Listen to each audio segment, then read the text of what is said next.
Hello friends, स्वागत है आपका अपने YouTube channel PVS education hub पे। और मैं प्रवीण सर आप लोग को पढ़ा रहा था बायोलॉजी में हम लोग पढ़ रहे थे कोशिका के बारे में, जिसमें से कोशिका कला, कोशिका के चार भाग जो होते हैं, कोशिका कला, कोशिका भित्ति, कोशिकांगक और जीव द्रव्य।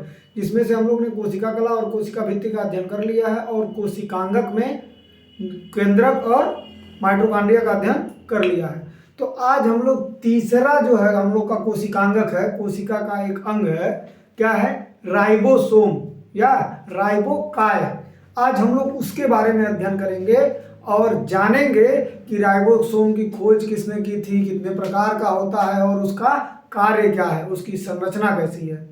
ठीक है, तो चलिए शुरू करते हैं और देखते हैं राइबोसोम के बारे में। तो पहले तो जानते हैं कि राइबोसोम का खोज किसने की। तो ये जान लीजिए कि राइबोसोम का जो व्यास होता है वो कितना होता है, 250 एंगस्ट्रॉम होता है। मतलब उसका जो क्षेत्रफल होता है, मतलब उसका जो साइज होता है कोशिका में, वो बहुत ही छोटा होता है। ठीक, तो दूसरा हम लोग देखते हैं पॉइंट क्या है कि 1953 ईस्वी में रॉबिन्सन और ब्राउन नामक साइंटिस्ट जो थे, ये दो साइंटिस्ट कौन कौन से, रॉबिन्सन और ब्राउन नामक जो साइंटिस्ट हैं, उन्होंने राइबोसोम को देखा था। कहाँ देखा था, तो उन्होंने देखा सेम की जड़ में। सेम हम लोग जानते हैं ना, एक प्रकार का क्या है, हम लोग खाते हैं, एक सब्जी का नाम है। तो उसकी जड़ों में देखा था, प्लांट्स में देखा था इन्होंने, और इन्होंने राइबोसोम के बारे में बताया था। लेकिन हुआ क्या कि उनके कार्यों को उतना महत्व नहीं दिया गया, क्योंकि उन्होंने पादपों में अध्ययन किया था और पादपों में निकाला था।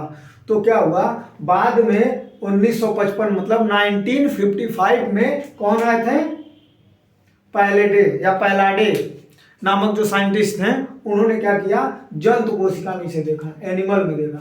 इन्होंने किस में देखा था, प्लांट्स में, इन्होंने देखा एनिमल में। तो पैलेडे सर किस में देखे थे, एनिमल में देखे। और जब उन्होंने एनिमल में देखा, कब, 1955 में, तो राइबोसोम की खोज का श्रेय किसको जाता है, पैलाडे को जाता है। आप कहीं भी आप गूगल पे करिए या कहीं भी आपको मिलेगा, तो पैलाडे जो थे राइबोसोम की खोज के रूप में जाने जाते हैं। कि राइबोसोम की खोज किसने किया, तो पैलाडे नामक वैज्ञानिक ने। कब किया, 1955 में। तो यहाँ तक आप लोग को क्लियर है। अब आगे बढ़ते हैं, तो देखते हैं कि 1974 मतलब 1974 में पैलाडो को क्या कर दिया गया, इस काम के लिए, उन्होंने एनिमल में इसको देखा और खोजा, तो इस कार्य के लिए इन्हें नोबेल प्राइज दिया गया। ठीक, अच्छा, अब हम लोग खोज तो जान गए, अब जानते हैं कि इसका निर्माण कैसे होता है। तो इसका निर्माण जो होता है वह आरएनए एवं प्रोटीन से मिलकर होता है। देखिए यहाँ पे मैंने लिखा हुआ है, इसका निर्माण आरएनए एवं प्रोटीन से होता है। तो राइबोसोम किसका बना होता है, राइबोन्यूक्लिक एसिड एंड प्रोटीन का। आरएनए मतलब क्या, राइबोन्यूक्लिक एसिड। मैंने डीएनए और आरएनए पिछले वीडियो में बताया हुआ है इसके बारे में डिटेल्स में। अगर आप लोग चाहें आरएनए के बारे में अध्ययन करना तो आप देख सकते हैं। तो आरएनए और प्रोटीन से किसका निर्माण होता है, राइबोसोम, राइबोकाय का निर्माण होता है। और इस कारण ही, मतलब आरएनए और प्रोटीन के मिलने से इसका निर्माण होने के कारण इसको क्या कहते हैं, आरएनपी पार्टिकल कहते हैं। आरएनपी पार्टिकल मतलब राइबोन्यूक्लियो प्रोटीन, क्या लिखा हो देखिए, राइबोन्यूक्लियो प्रोटीन पार्टिकल, आरएनपी पार्टिकल। तो यहां तक आप लोग को क्लियर है। तो आगे बढ़ते हैं, अब देखते हैं, on the basis of sedimentation coefficient there are two types of ribosome. मतलब अवसाद गुणांक के आधार पर राइबोसोम कितने प्रकार के होते हैं, राइबोसोम दो प्रकार के होते हैं। कौन कौन से, पहला है आपका क्या, 70S राइबोसोम, दूसरा है क्या, 80S राइबोसोम। तो सर ये 70S राइबोसोम क्या होता है, 80S राइबोसोम। और ये यस क्यों लिखते हैं सर, बहुत लोगों के माइंड में ये चीज होता है कि आखिर 70S राइबोसोम क्यों लिखते हैं, और आपको इसका उत्तर कहीं मिलता भी नहीं, ऐसा भी होता है। तो देखिए इसीलिए मैंने आपको यहाँ पहले ही लिख दिया हुआ है। क्या, सेडिमेंटेशन कोफिशिएंट को किसमें नापा जाता है, स्वेडबर्ग यूनिट में नापा जाता है। तो इसी यस को ही कहाँ लिखते हैं, यहाँ लिखते हैं। समझ गए क्यों 70S 80S लिखा जाता है, तो यह क्या होता है, सेडिमेंटेशन कोफिशिएंट का यूनिट होता है। जैसे दूरी का मात्रक क्या होता है? मीटर। तो उसको किससे डिफाइन करते हैं? मीटर से, किलोमीटर से, ठीक। तो उसी प्रकार इसको किससे इंडिकेट करते हैं? यस से। तो ये क्लियर है।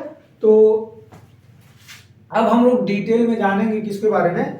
70S राइबोसोम के बारे में और 80S राइबोसोम के बारे में। तो अब हम लोग फिगर के साथ समझते हैं 70S और 80S राइबोसोम। तो आइए देखते हैं अब हम लोग किसको? 70S राइबोसोम और 80S राइबोसोम को।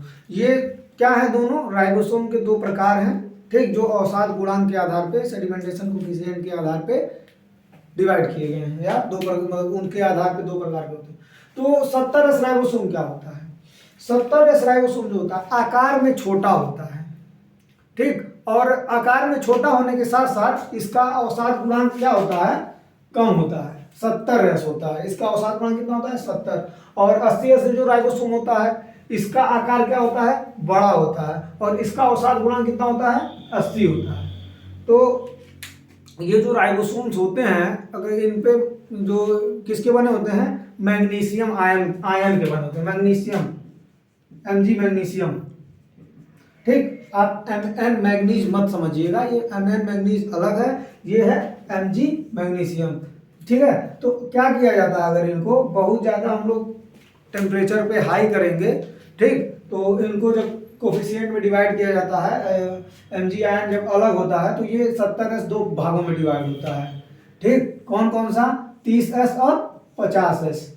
तो इसको आप लोग ये मत समझिएगा कि ये मैथ के हिसाब से तो 30 और 50 80 हो रहा है तो सर इसको 70 क्यों बता रहे हैं, और ये 40 और 60 100 हो रहा है तो इसको 100 क्यों? ये मैथ नहीं है, ये बायोलॉजी है, ठीक, ये जीव विज्ञान है। तो आप उस मतलब ज़्यादा आप मैथ वाले दिमाग से मत सोचिएगा इसको, तो इसको मिला के मत जोड़िएगा। बस ये जानिए कि ये दो पार्ट में डिवाइडेड होता है, जिसका छोटा वाला पार्ट कितने में होता है? 30S का होता है, और बड़ा वाला जो पार्ट होता है 50S का होता है। और इसलिए इसको क्या करते हैं? 70S राइबोसोम कहते हैं। और 80S राइबोसोम में क्या होता है? इसका ये भी दो पार्टों में डिवाइड होता है।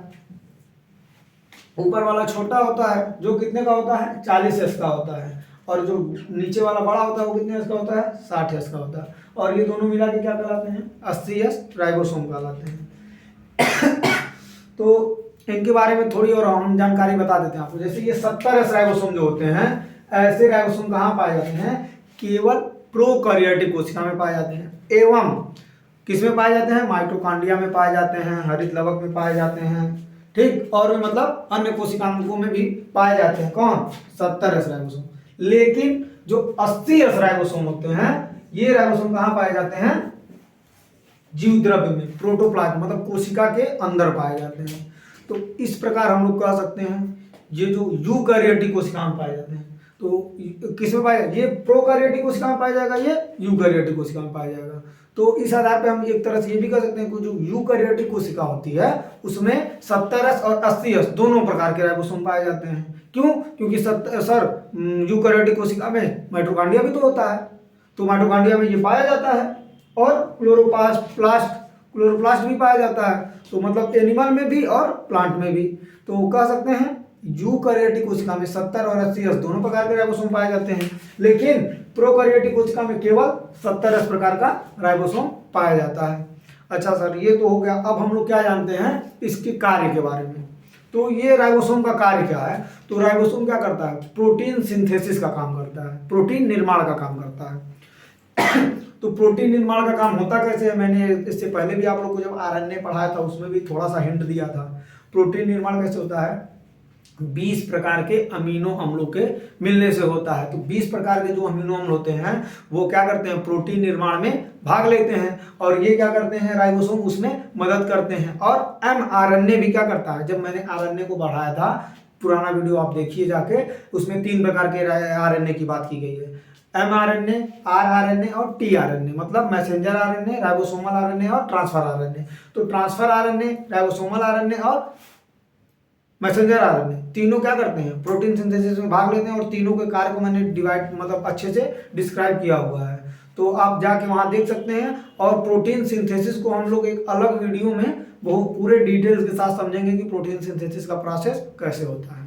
तो इसी के साथ ये वीडियो समाप्त होता है, और जो हमारी आने वाली वीडियो है उसमें हम लोग अध्ययन करेंगे किसके बारे में, लाइसोसोम के बारे में, लय काय के बारे में, जिसमें हम लोग जानेंगे उसका खोज किसने किया था, उसकी संरचना, उसके प्रकार और उसके कार्य के बारे में। ठीक है, तो इसी के साथ इस वीडियो को समाप्त करते हैं। धन्यवाद।